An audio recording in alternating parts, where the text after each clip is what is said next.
Junior instructor পদে মুক্তিযোদ্ধা ও অন্য কোটার সনদ চেয়েছে পিএসসি। আমতলীতে মুক্তিযোদ্ধা তালিকায় ৯ বছরের শিশুর নাম। মুক্তিযোদ্ধা রহমত আলীর পাশে বিএনপি নেতা ড রফিকুল ইসলাম হিলালি। কি করবে ভারত? বাংলাদেশ চাইলে কি শেখ হাসিনাকে ফেরত দিবে? শুনছিলেন গুরুত্বপূর্ণ সংবাদ শিরোনাম, এখন দেখুন বিস্তারিত। জুনিয়র ইন্সট্রাক্টর পদে মুক্তিযোদ্ধা ও অন্য কোটার সনদ চেয়েছে পিএসসি। শিক্ষা মন্ত্রণালয়ের কারিগরি ও মাদ্রাসা শিক্ষা বিভাগের অধীন বিভিন্ন পলিটেকনিক ইনস্টিটিউট ও টেকনিক্যাল স্কুল অ্যান্ড কলেজগুলোর জুনিয়র ইন্সট্রাক্টর টেক ১০ম গ্রেড পদের মৌখিক পরীক্ষায় অংশগ্রহণকারী মুক্তিযোদ্ধা, শহীদ মুক্তিযোদ্ধা ও মুক্তিযোদ্ধার বীরাঙ্গনা, সন্তান, ক্ষুদ্র নিগোষ্ঠী এবং শারীরিক প্রতিবন্ধী ও তৃতীয় লিঙ্গের নির্ধারিত কোটার প্রার্থীদের সনদ প্রত্যয়নপত্র জমা দিতে বলেছে পিএসসি। পিএসসির বিজ্ঞপ্তিতে বলা হয়েছে, মুক্তিযোদ্ধা, শহীদ মুক্তিযোদ্ধা ও মুক্তিযোদ্ধার বীরাঙ্গনা, সন্তান, ক্ষুদ্র নিগোষ্ঠী, শারীরিক প্রতিবন্ধী ও তৃতীয় লিঙ্গের সনদ পরিচয়পত্র ২০ থেকে ২২ আগস্টের মধ্যে জমা দিতে হবে। সরকারি কর্ম কমিশন সচিবালয়ের প্রধান কার্যালয় আগারগাঁও, শেরেবাংলা নগর, ঢাকায় জমা দিতে হবে। জুনিয়র ইন্সট্রাক্টর টেক ১০ম গ্রেড পদের মৌখিক পরীক্ষায় অংশগ্রহণকারী মুক্তিযোদ্ধা, শহীদ মুক্তিযোদ্ধা ও মুক্তিযোদ্ধার বীরাঙ্গনা, সন্তান, ক্ষুদ্র নিগোষ্ঠী এবং শারীরিক প্রতিবন্ধী ও তৃতীয় লিঙ্গের নির্ধারিত কোটার প্রার্থীদের মধ্যে যেসব প্রার্থী মৌখিক পরীক্ষার সময় কোটার সনদ দাখিল করেননি, জনপ্রশাসন মন্ত্রণালয়ের ২৩ জুলাইয়ের প্রজ্ঞাপন অনুযায়ী তাদের নির্ধারিত কোটার পক্ষে এসব সত্যায়িত সনদ প্রত্যয়নপত্র দাখিল করতে হবে। এসব কোটার প্রার্থীদের সনদ প্রত্যয়নপত্র নির্ধারিত সময়ের মধ্যে পরীক্ষা নিয়ন্ত্রক নন ক্যাডার দপ্তরে জমা প্রদান করার জন্য অনুরোধ করা হয়েছে। নির্ধারিত সময়ের পর কোনো সনদ প্রত্যয়নপত্র গ্রহণ করা হবে না।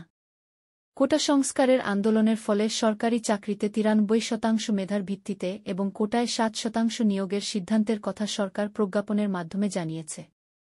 এর মধ্যে মেধার ভিত্তিতে ৯৩%, মুক্তিযোদ্ধা কোটায় ৫%, নিগোষ্ঠী কোটায় ১%, প্রতিবন্ধী ও তৃতীয় লিঙ্গ কোটায় ১% নিয়োগ পাবেন। বরগুনার আমতলীতে সেনাবাহিনীর চাকরি ও শিক্ষাগত যোগ্যতা সনদের তথ্য গোপন করে তোফাজ্জেল হোসেনের নামের এক মুক্তিযোদ্ধার গেজেটভুক্ত হওয়ার অভিযোগ উঠেছে। তোফাজ্জেল হোসেনের বিরুদ্ধে আনীত অভিযোগের তদন্ত সাপেক্ষে সংশ্লিষ্ট কর্তৃপক্ষের কাছে প্রয়োজনীয় ব্যবস্থা গ্রহণের দাবি জানিয়েছেন অভিযোগকারী বীর মুক্তিযোদ্ধা এটিএম রফিকুল ইসলাম। তোফাজ্জেল হোসেন আমতলী উপজেলার গুলিশাখালী ইউনিয়নের কালীবাড়ি এলাকার মৌলভী আইনউদ্দিন কাজীর ছেলে।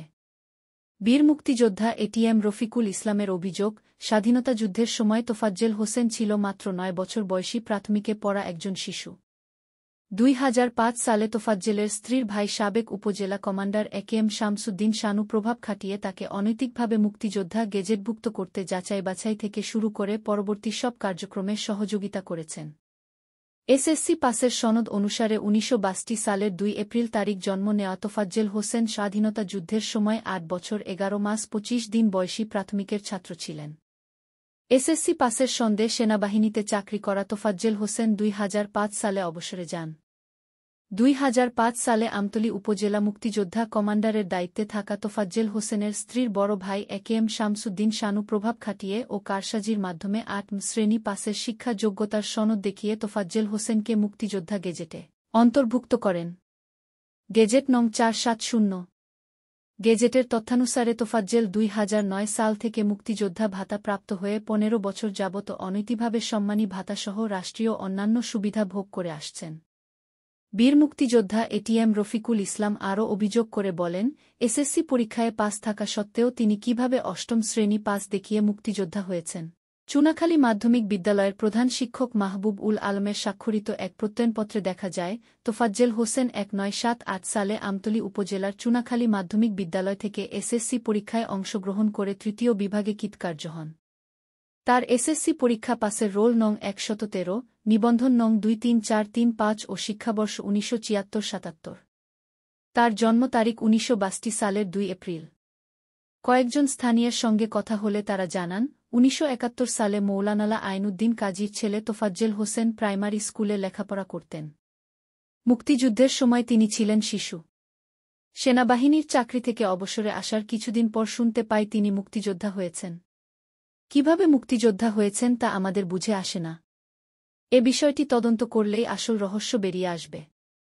তোফাজ্জেল হোসেনের সঙ্গে কথা হলে তিনি বলেন, চুনাখালী মাধ্যমিক বিদ্যালয় থেকে এসএসসি পাস করিনি এবং সেনাবাহিনীতে চাকরি করিনি।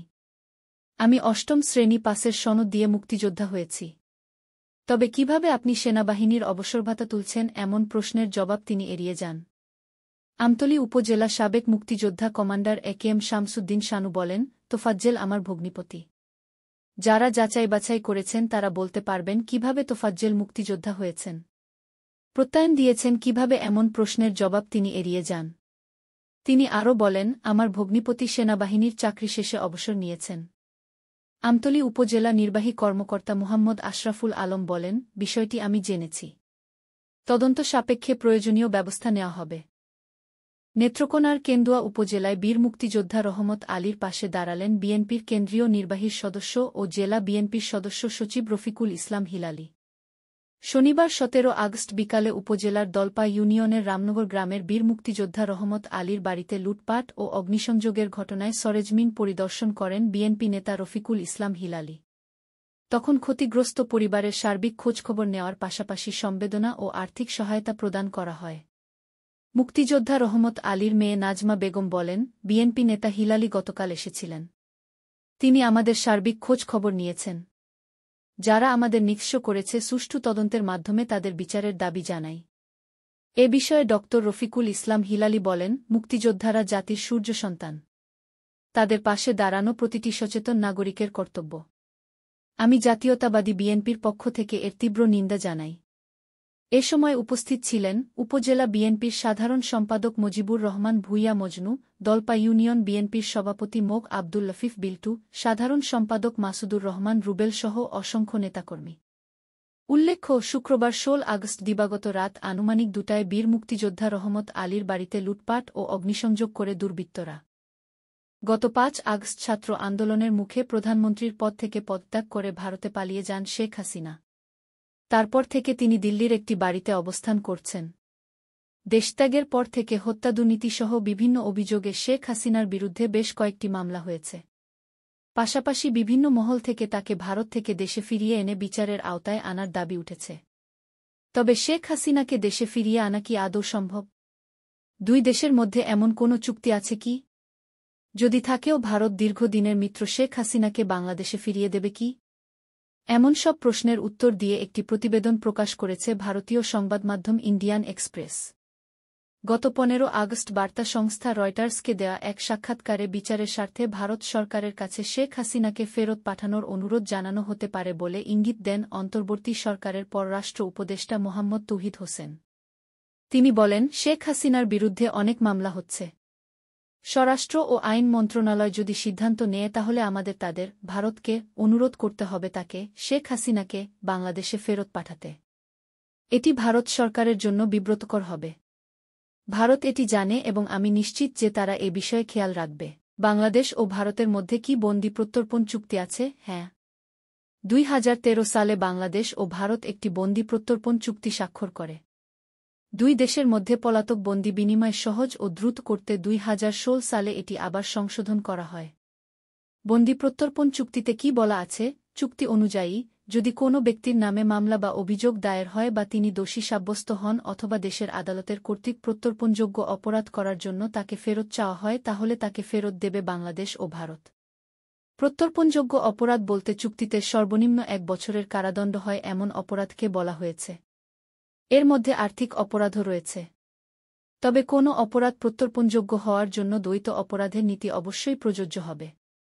এর মানে হল কৃত অপরাধটি অবশ্যই দুই দেশে শাস্তিযোগ্য হতে হবে।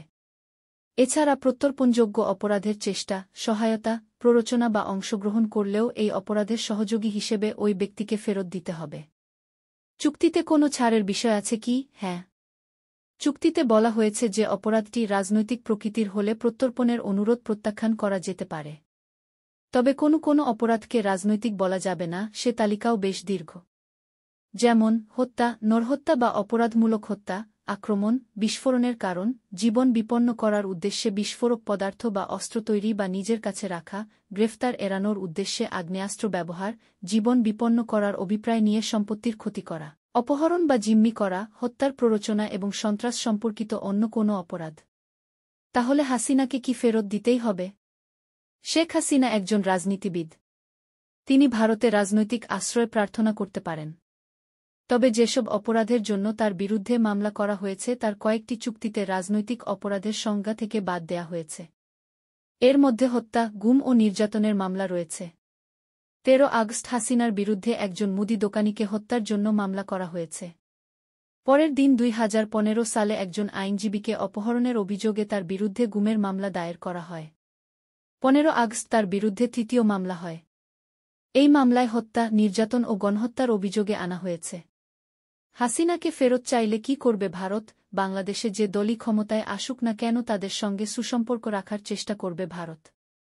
বাংলাদেশে তাদের দীর্ঘমেয়াদী কৌশলগত ও অর্থনৈতিক স্বার্থ রক্ষার কথা মাথায় নিয়েই সিদ্ধান্ত নেবে নয়াদিল্লি। একই সঙ্গে নয়াদিল্লির দীর্ঘদিনের বন্ধু ও মিত্র শেখ হাসিনার পাশে দাঁড়ানোর বিষয়টিও ভারত মাথায় রাখবে।